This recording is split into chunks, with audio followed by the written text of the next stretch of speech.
Welcome back to another episode of I Wish They Knew, a show where we explore big ideas that deserve more attention in about the time it takes to enjoy a cup of coffee. I'm Joe Hirsch. Today's wish comes from Urs Koenig. Urs is a former UN military peacekeeper and NATO military peacekeeping commander. We haven't had one of those on the show yet. A highly accomplished ultra-endurance champion, a widely published professor and best-selling author, and a seasoned executive coach and keynote speaker. And today, he's here to talk about his new book, Radical Humility. Urs, welcome to the show. Thank you for having me, Joe. Appreciate it. It's great to have you with us. So, Urs, tell me, what do you wish more people knew? I wish more people knew that humility is actually key to winning in leadership. And as a humble leader, you're not an emotional doormat. That's my wish. So that's a surprise, I think, for most people. Most people probably wouldn't associate leadership with humility. There's the idea out there that humble leaders, they're brash, they're bold, they're brazen. And there are a number of surprising truths about leadership that you share in the book, which I really enjoyed. One of the more surprising truths that I found to be very interesting is that these humble leaders, they don't see themselves as better than others. They try to make others better, both in their message and by their example. What are they doing that others are not?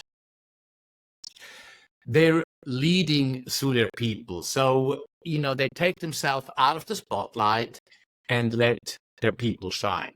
So they do this, and maybe I can quickly talk about what radical humility actually means, right? So they do this by developing deep self-awareness. So in a world where constant learning and growing is required, increasing our self-awareness, seeing ourselves in line with how others see us, is not just a nice to have, but a must have to win. So they constantly ask for feedback on how can I be better as a leader? And they're not afraid to vulnerably admit when they mess up, when they make a mistake. And in the process, and we can talk about that, they build trust. So they have deep self-awareness. And that's probably answering your question, they lead relationally. Today we're facing an inversion of expertise. Our people always know so much more than we ever can about their specific area. And so for them to come to us, to feel safe, to bring stuff to our attention, the good, the bad, and the ugly, they need to trust us. And the only way they'll trust us is if we've built meaningful and corporate relationships with them. So that's the second piece. And then the third piece is the famous growth mindset, right? I know you had Amy Edmondson on the show as well. So she talks about how we redefine failure. So instead of something to be ashamed of, ignore, even worse, sweep under the carpet, it's something we work hard on learning from and getting better from. So that's radical humility in a nutshell. So to answer your question, radical humble leaders do all these three things, and in the process, lift others up. So it really is taking a hard look, not only at your leadership, but at yourself, and recognizing that the way to help others do better work is to help them become the best versions of themselves and to almost get ourselves out of the way for that. That's very true. Yeah. So I talk about the response to the horrific Boston Marathon bombing in the book. And so the humble leadership by then Massachusetts Governor David Patrick was key to that. And what did he do? When he entered the command center, instead of telling people what to do, micromanaging, he would ask, how can I help? But let's be clear, like humble leadership does not mean you're off hands, you have no idea what's going on. You focus on the big picture, you allocate resources, you put, to speak with Jim Collins, the right people in the right seats on your bus, the wrong people off the bus, and then you get out of the way of your people so they can do the job they were hired to do. You wrote something in the book along those lines, and I found it so striking. I underlined it 3 times with my digital ink. And he said, and I think this is what you're getting at here, that these radically humble leaders, they're less involved and more relevant. Did I get that right? They're less involved and more relevant. Yes. What do you mean by that? They're less involved in the day-to-day of their people's job. They focus on the big picture, resource allocation. I mean, to put it a bit, black and white, it's tactical versus strategic, right? So we all like to feel busy. We all like to feel busy because it makes us feel important. right? We have lots on our to-do list. It's a badge of honor these days, right? We want to be busy, but are we actually being effective? So it's a difference between simply being efficient and being effective. Are we doing the right things? So as a leader, focus on the big picture. And I talk about building a leadership factory. Grooming our people to go to the next level, helping them advance to the next level, and getting out of the nitty-gritty of the day-to-day. And people challenge me on this all the time. I do believe that obviously we need to have content expertise. And I talk about this in the book. Humility is no replacement for technical ability and skills.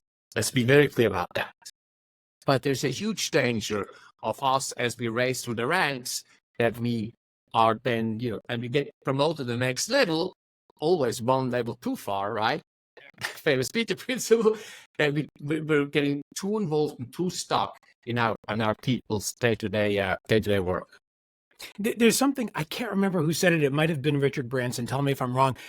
Something along the lines of train people well enough so that they can leave you, but treat them well enough so they never will. That's exactly right. Yeah. Train them well enough so they don't want to leave, and treat them well. That they can leave, but treat them well enough that they don't want to. They don't want to leave you. And that's so perfectly placed in this context of the world we're in today, where there is tremendous mobility and there's lots of options. And if we want people to stay, we have to give them a reason to stay. And often it's the leader, it's the manager who's giving them a reason to go. People don't leave jobs. They leave bad managers and bad bosses. But let's be clear, and I'm super passionate about this. Let's actually make it as leaders our goal to groom the next generation of leaders, not just, in our organization, but in our industry. And let's embrace losing our best people. Let's actually embrace it, because there's always a benefit. If they get promoted within our organization, they can become our ambassador. I write about this in the book as well. They might move on to other organizations, clients, suppliers, and become ambassadors there. And so many leaders I work with in the later phases of their career, they think of their legacy, not so much how much money they made, what title they actually achieved in the end or had, but the people they groomed and the success of their people. So they look at their legacy as the success of the people they groomed and helped elevate to the next level. Naturally, for me, the part of the book that I enjoyed most was about feedback seeking and giving, and what leaders can do to elicit those insights from other people. Easier said than done, but for the leader out there who's listening and inclined to become more radically humble in his or her own life and work life, and they might be worried that this request for feedback from their teams would be perhaps perceived and received as weakness. What can they do to get that honest feedback? So, this is very tactical. So we can simply at the end, and I do this in every position I have, at the end of every one-on-one, what can I do better? What should I stop doing? What should I start doing? What should I continue doing as your leader, as your manager? And normalize it. Ask it every time you have a one-on-one at the end. And then if we're worried about people not giving honest feedback, we can say things like, I'm aware I do X, Y, Z. Like I tend to, go too fast sometimes. I don't bring people along. So I'm working on that.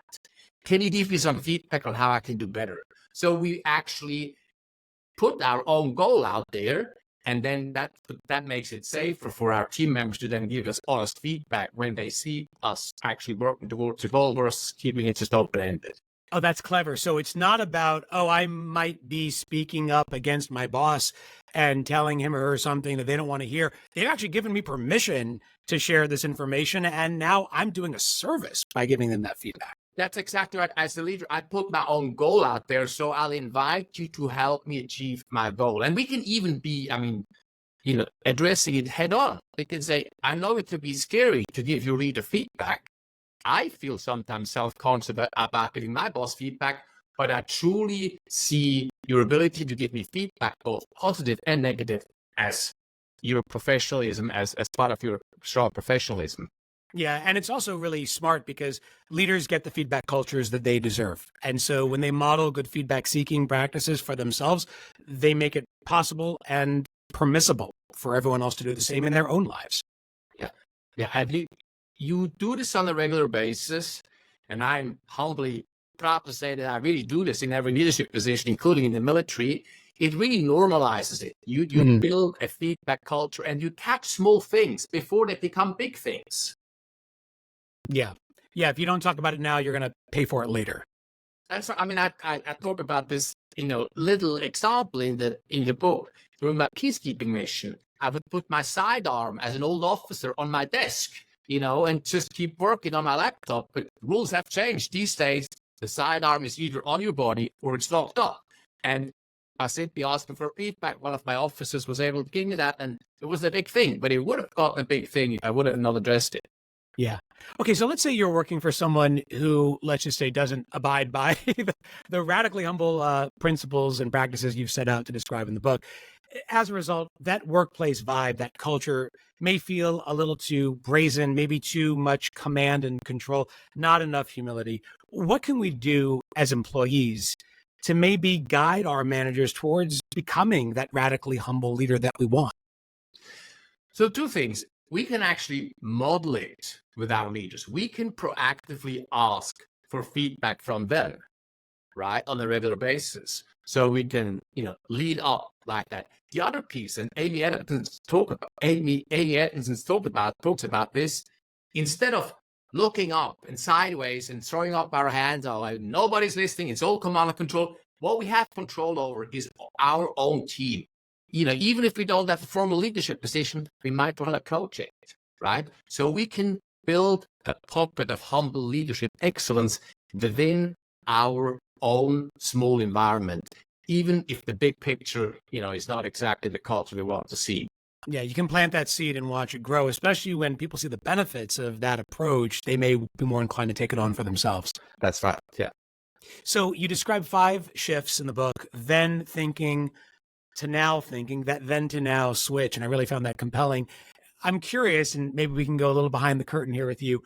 Of all those shifts that you describe in the book, for yourself and your own leadership, which has taken you all around the world, what was the hardest to change and adopt?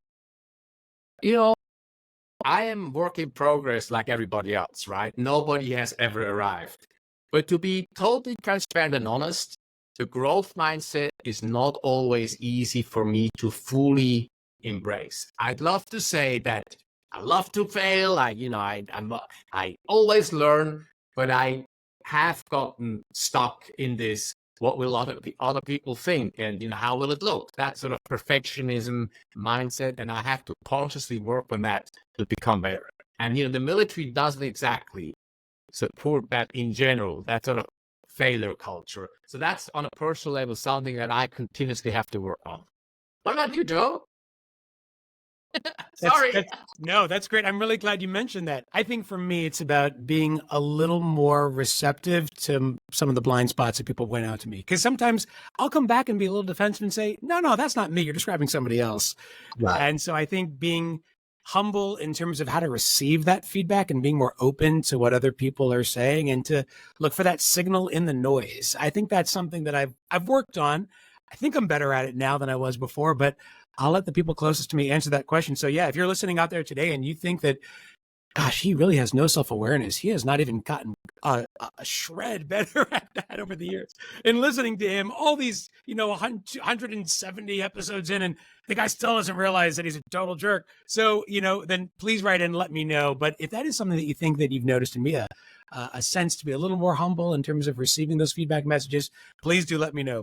The book is Radical Humility, and the author, and this was a radically awesome conversation, is Urs Koenig. Urs, thank you so much for sharing your wish with us today.